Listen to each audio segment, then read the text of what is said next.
გორში ავთანდილ შოშიაშვილის სახელობის კრივის სკოლა რეაბილიტირდა. პროექტის ფარგლებში მოეწყო გათბობის, წყალარინების, უსაფრთხოების, სავენტილაციო სისტემები, გასახდელები, საწყობის, სახურავი, კაუჩუკის მოედანი. სამუშაოებისთვის ადგილობრივი ბიუჯეტიდან 538,973 ლარი გამოიყო. ავთანდილ შოშიაშვილის სახელობის კრივის სკოლაში 150-მდე ახალგაზრდა ვარჯიშობს და ეუფლება აღნიშნულ სპორტის სახეობას.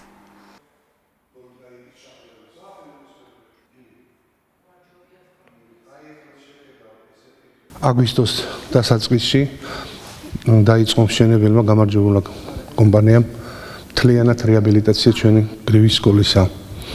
აი ახლა რასაც ვხედავთ, თითქმის ყველაფერია შეცვლილი, გათბობის სისტემიდან დაწყებული, სახურავიც ახალი დაეფარა. ეს იატაკიც ახალია, ახალი რინგი, სულ რაღაც ერთი კვირა დავიწყეთ ვარჯიში.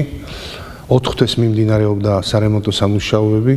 იყო ერთი დარბაზი, იქ იყო გადატეხრული, ის წლების წინ იყო მიშენებული და მოხდა შეერთება.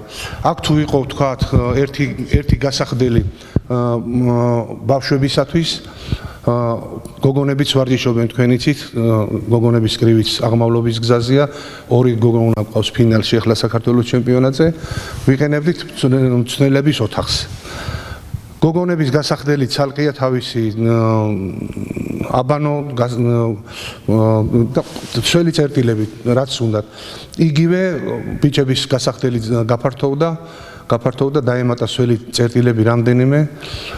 მალე ჩავრთავთ ალბათ საუნასაც და ყველაფერი გეგმის მიხედვით მიმდინარეობს.